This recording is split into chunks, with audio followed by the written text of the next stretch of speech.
Como un espíritu surgido de la misma roca de Yorkshire, Emily Brontë transitó por la vida humana con la mirada fija en el horizonte que los demás no alcanzaban a ver. Ajena a las vanidades de los salones y al ruido del mundo, su alma prefirió la salvaje libertad del viento y la soledad del brezo antes que las cadenas de la sociedad.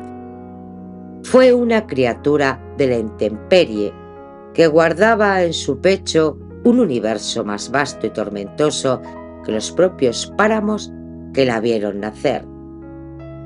Lo que aquí presento no son más que los vestigios terrenales de una existencia breve y fulgurante. Datos fríos parecen de una mujer que caminó como una extranjera entre los vivos. Estos son los hitos de su historia, pálidas sombras de una verdad interior que permanece indómita y eterna, aullando todavía en las cumbres borrascosas de su imaginación. 50 datos sobre Emily Brontë, la Esfinge de Yorkshire. Nació el 30 de julio de 1818 en Thornton, Yorkshire.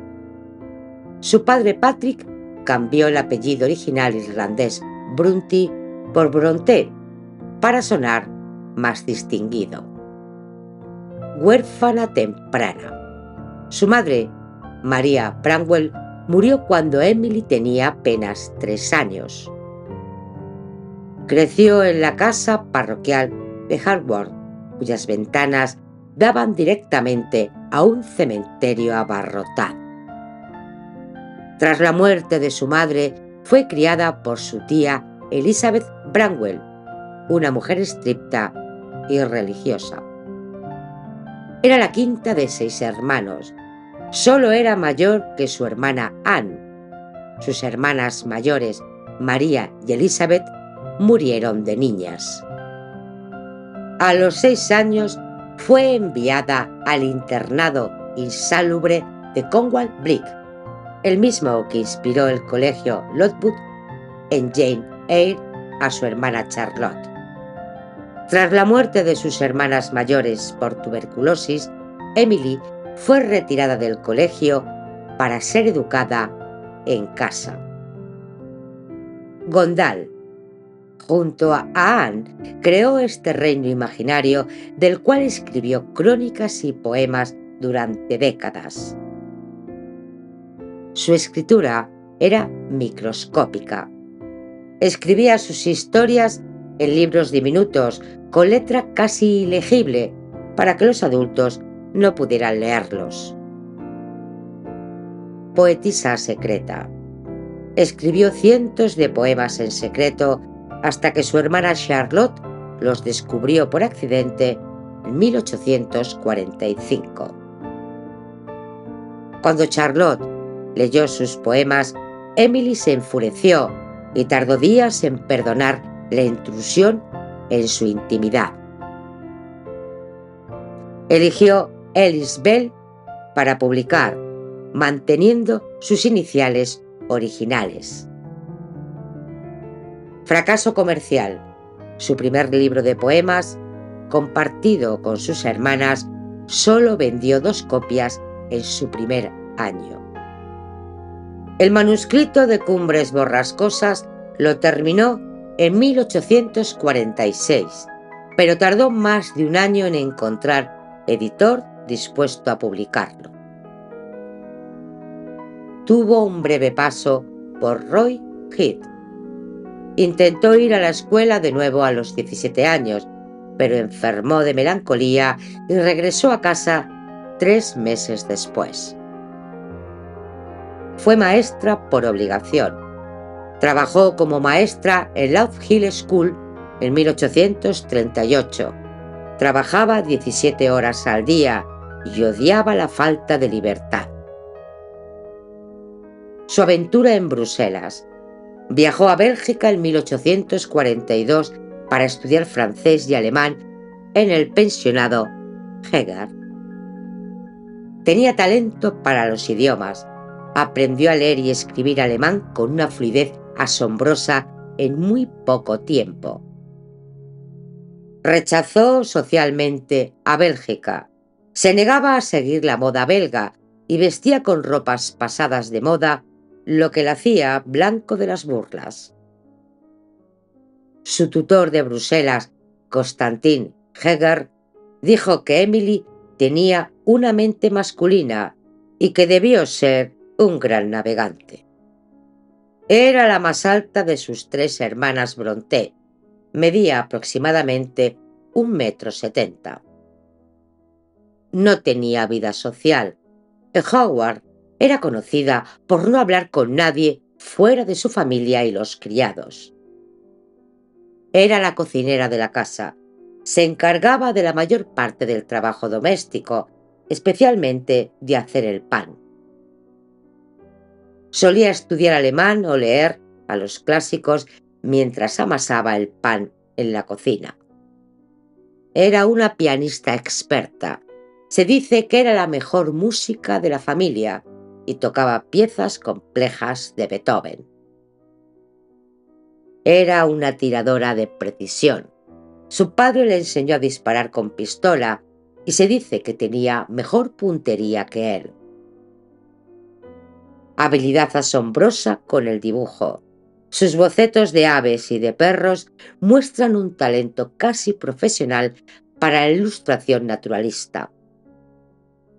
Se cuenta que rescató a su hermano Branwell de un incendio que él mismo provocó al quedarse dormido, ebrio, con una vela. Amaba a los páramos. No podía vivir lejos de las colinas de Yorkshire. La distancia de Howard la enfermaba físicamente. Kipper, su fiel amigo. Su perro era un enorme cruce de mastín al que Emily adoraba por encima de las personas.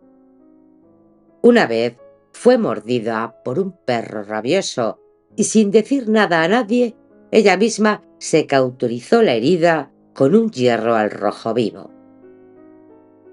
Golpeó a su perro Kipper en la cara para enseñarle a no dormir sobre las camas, pero luego cuidó de él con ternura extrema. Era gran observadora de las aves. Conocía cada especie de ave que habitaba en los páramos de Yorkshire. Obtuvo críticas feroces. Los críticos iniciales llamaron a Cumbres Borrascosas repulsiva, extraña y espantosa. Heathcliff se cree que el personaje se inspiró en historias de niños abandonados en Liverpool o en leyendas locales de Yorkshire. La novela usa una estructura de cajas chinas, narradores dentro de narradores, que era revolucionaria para su época. Muchos elementos de su mundo imaginario de Gondal de la infancia se trasladaron a la atmósfera de la novela de Cumbres Borrascosas. Recibió muy poco dinero por su obra maestra en vida. El éxito masivo fue póstumo. La muerte de Branwell. Emily quedó devastada tras la muerte de su hermano en septiembre de 1848. Fue un funeral fatal. Se cree que contrajo tuberculosis tras enfermarse en el funeral de su hermano. Se negó a ver al médico diciendo: «No vendrá ningún médico envenenador a verme». Negó la enfermedad. Siguió haciendo las tareas de la casa hasta el mismo día de su muerte. Solo consintió ver a un médico cuando ya estaba agonizando, apenas 2 horas antes de morir. Murió el 19 de diciembre de 1848 a los 30 años. Se dice que murió recostada en el sofá del salón de Howard, que aún se conserva. Su perro Kipper siguió el cortejo fúnebre hasta el interior de la iglesia y lloró frente a su tumba durante semanas. Debido a su extrema delgadez por la enfermedad, su ataúd medía 40 centímetros de ancho. Existe el rumor persistente de que Emily estaba escribiendo una segunda novela, pero Charlotte pudo haber destruido el manuscrito tras su muerte. No existen fotografías de Emily Brontë, solo se conserva un fragmento de un retrato pintado por su hermano Branwell, el famoso retrato del Pilar.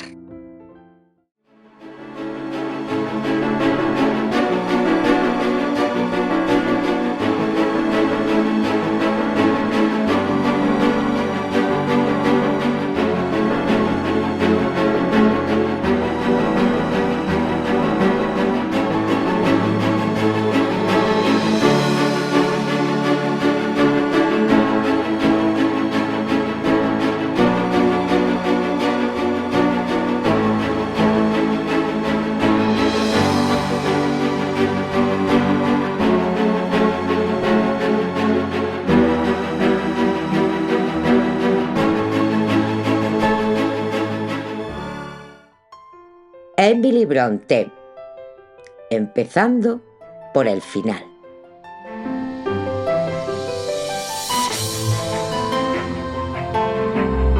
Es 19 de diciembre de 1848. Estamos en Harworth, en Yorkshire. El frío es húmedo, el aire corta. Dentro de una casa de piedra, el silencio es denso, solo roto por una tos seca y persistente. Yace Emily, con solo 30 años, consumida. La tuberculosis, esa plaga silenciosa y endémica de su amada Yorkshire, se la está llevando, solo 3 meses después de haberle arrebatado a su hermano Branwell. Emily Jane Brontë muere a las 2 de la tarde. Tiene solo 30 años. Se niega a ver a un médico hasta la última hora. Se niega a guardar cama. Muere de pies, desafiante, consumida por la tuberculosis. Deja tras de sí un único legado novelístico, una obra tan extraña, tan oscura, tan apasionada, que la sociedad victoriana no supo cómo reaccionar. Hoy este libro es un titán de la literatura. La pregunta no es cómo murió Emily Brontë. La pregunta es cómo una mujer tan aislada del mundo, tan silenciosa y solitaria, pudo contener dentro de sí una tormenta como cumbres borrascosas. Para encontrar la respuesta, no empezaremos por su nacimiento, empezaremos por el final.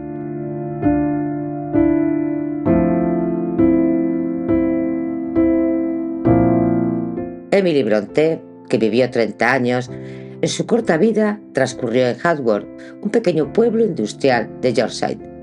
Fue la cuarta hija de 6 del reverendo anglicano Patrick Brontë y solo tenía 3 años cuando en 1821 falleció su madre, María Branwell. A la madre la siguieron a la tumba las 2 hijas mayores, María y Elizabeth, quedando sobre la tierra 4 huérfanos: Charlotte, Branwell, Emily y Anne. Los archivos ofrecen muy escasa información de Emily. Desconocemos si fue ella misma la que destruyó sus primeros relatos y poemas de juventud, o si sus hermanas Anne y Charlotte los quemaron tras su muerte en un rapto de celos. Emily se escabulle y el misterio perdura.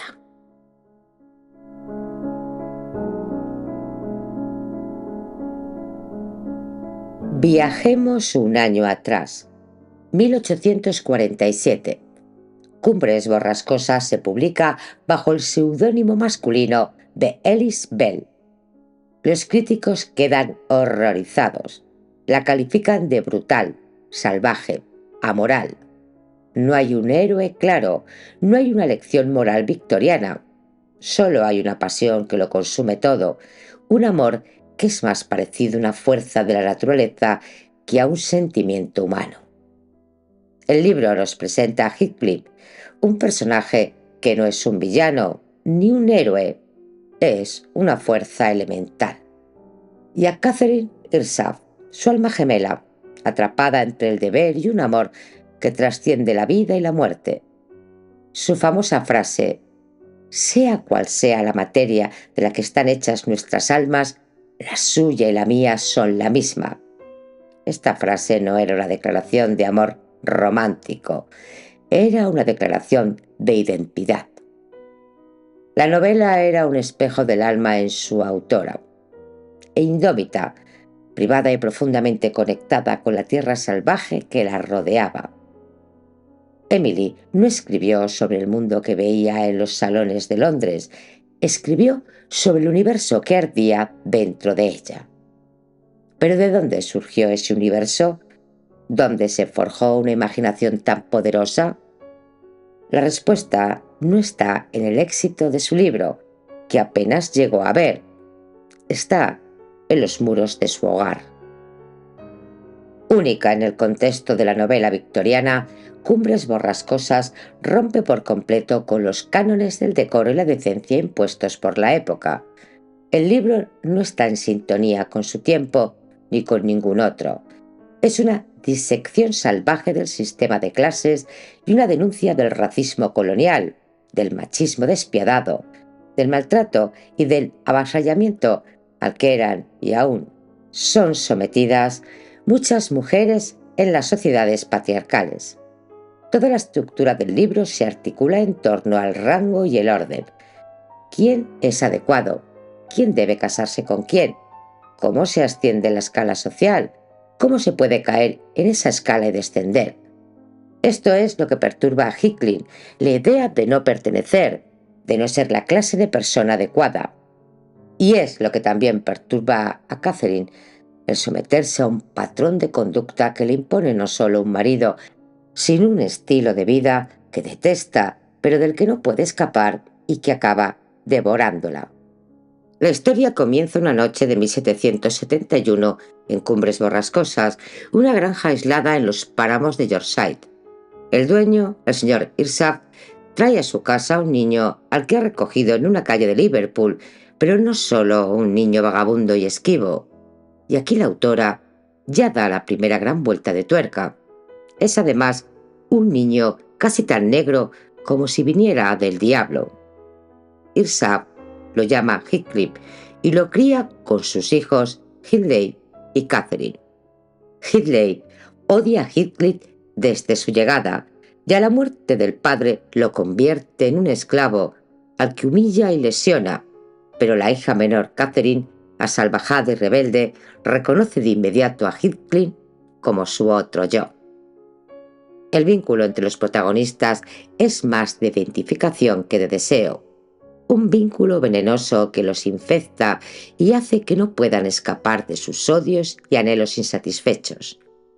Su relación continúa más allá de la tumba y se proyecta sobre sus descendientes con insufrible violencia.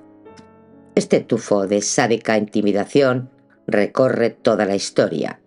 Nos preguntamos si la autora sufrió maltratos en algún momento de su vida, aunque hasta hoy no hay nada que dé fe de ello. Pero de la lectura de su novela se desprende que sí tuvo contacto con entornos hostiles, ya fuera como víctima o como conocedora de alguna historia contada por alguien cercano. Una amiga, un pariente, quizás una vecina, objeto de cualquier ofensa, de agravio emocional, cosas que, por demás, estaban a la orden del día. Un dolor esencial surgido de la más profunda de las infamias contra las mujeres y, por extensión, contra cualquier ser humano privado de sus derechos más básicos, se palpa en este libro de fantasmagorías y funestos presagios.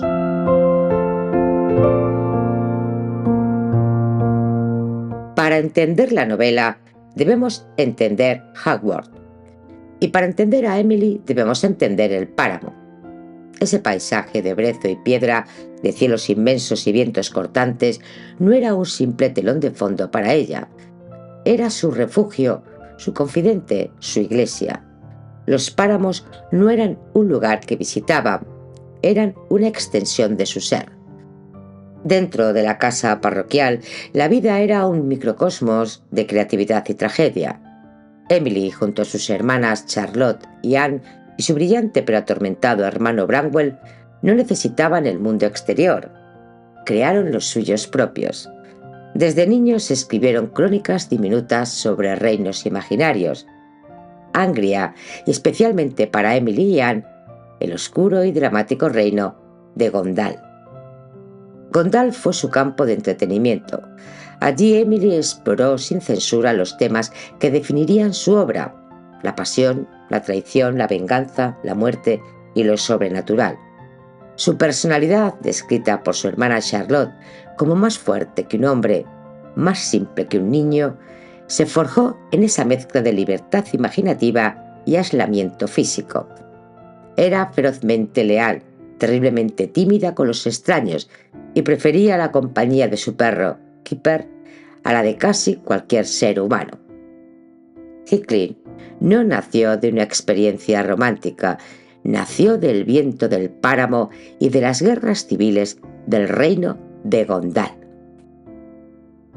Y para encontrar el origen de Gondal, el origen de todo, debemos hacer un último viaje hacia atrás, a la infancia, una infancia marcada por la ausencia. Su madre murió cuando ella tenía solo 3 años. Poco después, sus 2 hermanas mayores, María y Elizabeth, que murieron de tuberculosis tras contraerla en un internado cruel que más tarde Charlotte inmortalizaría en su novela Jane Eyre. La muerte no era un concepto literario para las Brontë. Era una presencia constante en el cementerio que veían desde su ventana, un fantasma en los pasillos de su casa. Esta cercanía con la mortalidad impregnó la obra de Emily de una sensibilidad gótica y espiritual única. Y entonces un día su padre, el reverendo Patrick Brontë, les trajo un regalo, una caja de soldados de juguete. Ese simple acto fue el Big Bang de su universo creativo. Cada niño eligió un soldado, le dio un nombre, una historia, y a partir de ahí construyeron reinos.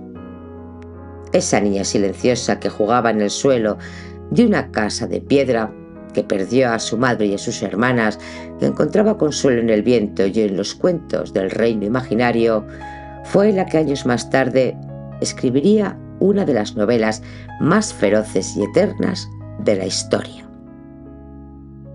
Emily, Charlotte, Anne y Branwell crecieron en la rectoría de Harvard bajo la mirada de su inusual padre, que era además pastor, un poeta francés amante de la literatura y la religión que siempre andaba, paradojas de la vida, con una pistola cargada encima. Este hombre raro introdujo a sus hijos sin cortapisas ni censuras en la lectura y la escritura, mientras les imponía estrictos hábitos, como por ejemplo el de no comer carne para no volverse blandos. A pesar de esto y de la vigilancia de una tía que se había mudado con ellos, los niños eran abandonados un poco a su aire, por lo que disfrutaban de sus juegos y carreras, tanto por el pueblo como por los páramos. Para Branwell, su único hijo varón, Patrick anhelaba el mayor éxito literario y artístico, los mejores estudios, la Real Academia de las Artes.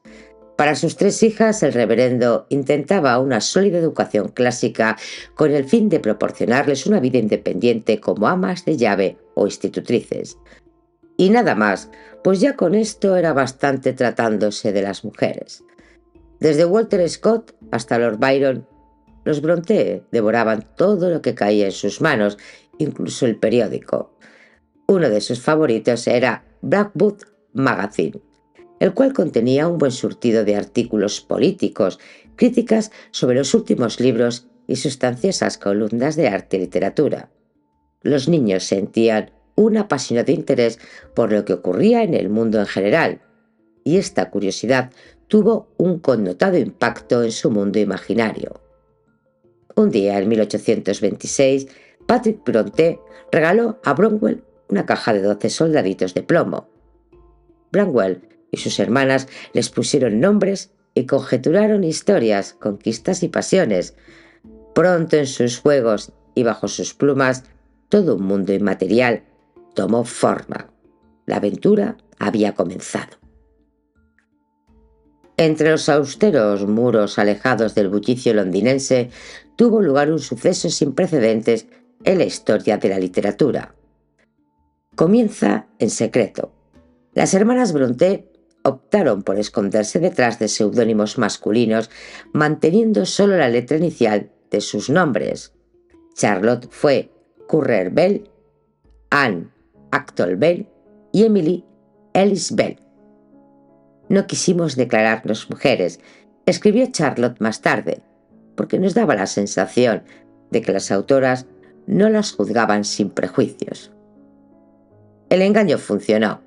En octubre de 1847, Charlotte Currer Bell publicó Jane Eyre, un exitoso romance que encandiló a la crítica. En diciembre, Anne, bajo su seudónimo Acton Bell, publicó Agnes Grey, una dura invectiva a la burguesía que fue muy bien recibida. Poco después, Emily Ellis Bell sacó Cumbres Borrascosas, libro que dejó perplejos y desconcertados a los críticos por lo original y lo novedoso. Múltiples estudiosos afirman que la casa señorial de Cumbres Borrascosas no es otra que la casa de los Brontë, sublimada por la poética imaginación de Emily, y que Catherine y Heathcliff, los protagonistas de la novela, refractan en parte la compleja relación intelectual y cotidiana con sus hermanos. Esquiva y solitaria, Emily Brontë deambulaba por los páramos durante horas, entregándose al ensueño. En ocasiones usaba piezas masculinas como parte de su vestuario. Estas prendas daban a su imagen un toque ambiguo e inquietante. En cierta ocasión, su hermana Charlotte, demasiado pendiente de las opiniones ajenas, le dijo que tuviese cuidado al vestir, pues podía suscitar el recelo de los vecinos, a lo que Emily respondió lacónicamente: «No lo creo. Aquí nadie me ve». Ya este desapego al veredicto de la colectividad proyecta una personalidad rebelde que lucha como puede por la defensa del libre albedrío y la diversidad, reconociéndose en ella sin miedos ni tapujos. Es importante entender que la propia Emily Brontë, tan inaudita y poco común, tan atípica en su vestir y en sus silencios, tan entregada a su hermetismo, también se sentía marginada. Y es lógico que así sucediera. Si tienes que publicar bajo el nombre de un hombre, eso ya te dice algo sobre la naturaleza de tu relación con la sociedad. Cuando la esclavitud fue abolida en 1833, Emily tenía 15 años. Inmersa en este ambiente abolicionista que los periódicos removían a diario, Emily tuvo que ser consciente de que la esclavitud no era solo un mal perpetrado sobre las personas de color, sino un mal que corroía la fibra moral de toda una sociedad. En el centro de su novela, Emily proyectó buena parte de lo que socavaba a la humanidad en su tiempo: la violencia de las relaciones de clase, la colonización, la esclavitud, las relaciones entre el maltratador y maltratado, la opresión al diferente, al otro. Describió además el mal en todos sus matices, y eso es lo que obsesiona y perturba. El propio Heathcliff es un enigma. ¿De dónde viene este niño? ¿Cuáles son sus orígenes? Un niño casi tan negro como si viniera del diablo. No solo el origen del pequeño merodeador es un problema, también lo es su color de piel. Entre los siglos XVIII y XIX, Liverpool era un puerto de esclavos. Allí pululaban los huérfanos, la escoria y otros detritos del imperio. Heathcliff forma parte de esos escombros y actúa en consonancia con eso. Vive para vengarse. Es en sí mismo la venganza personificada, con todo lo que esto acarrea de crueldad e irracionalidad. Habrá que esperar hasta el 2011, con la adaptación de un cineasta, Andrea Arnold, para que un actor negro, James Hobson, interpretara a Heathcliff en el cine. Las demás versiones cinematográficas, y hay muchas, y algunas bastante famosas, obvian esto, Así que la marginación continúa. Han cambiado los telones de fondo, pero la batería de prejuicios sigue intacta. La verdadera identidad de la autora de Cumbres Borrascosas solo fue revelada después de su muerte por su hermana Charlotte. Tras correr la cortina, la crítica se vuelve contra el libro. Cuando los críticos leyeron el libro como la obra de un hombre, les pareció un interesante trabajo experimental, pero cuando supieron que lo había escrito una mujer, la novela se les hizo insufrible. Henry Chorley, crítico de magazine del Ateneo, la consideró una historia desagradable. La revista The Atlas calificó la novela de extraña y de inartística. Con argumentos similares, un crítico estadounidense dijo: «Salimos de la lectura de esta novela como si acabáramos de visitar un hospital de apestados». Oscar Wilde enderezó un poco las cosas cuando sentenció: «El arte no se dirige al especialista.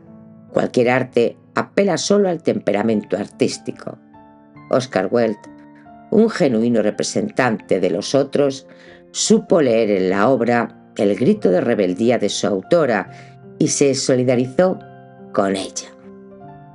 En las sociedades cerradas, la literatura es un arma muy poderosa.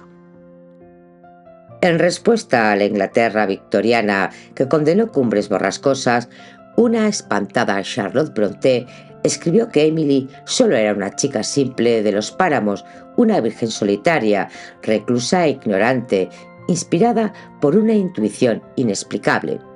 «Perdónenla», suplicó Charlotte, no sabía lo que estaba escribiendo. Pero Emily sí sabía. No se escriben páginas tan descarnadas sin un atisbo de complacencia y concesión al gusto imperante, desde la inconsciencia y el desconocimiento. Lo que aún hoy asombra es cómo la autora alcanzó este conocimiento, esta sagacidad, esta capacidad de penetración en la podredumbre, desde una vida tan recogida, esquiva y solitaria.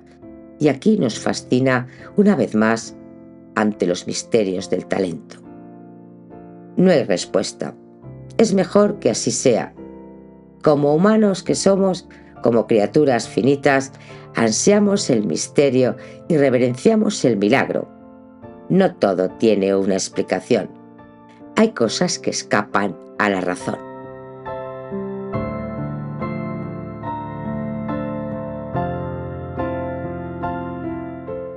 Hemos desandado el camino, hemos pasado por el silencio de su muerte, la violencia de su arte y la genialidad de su intelecto. Y aquí está el principio, el 30 de julio de 1818. Emily Brontë nace en Thornton, Yorkshire.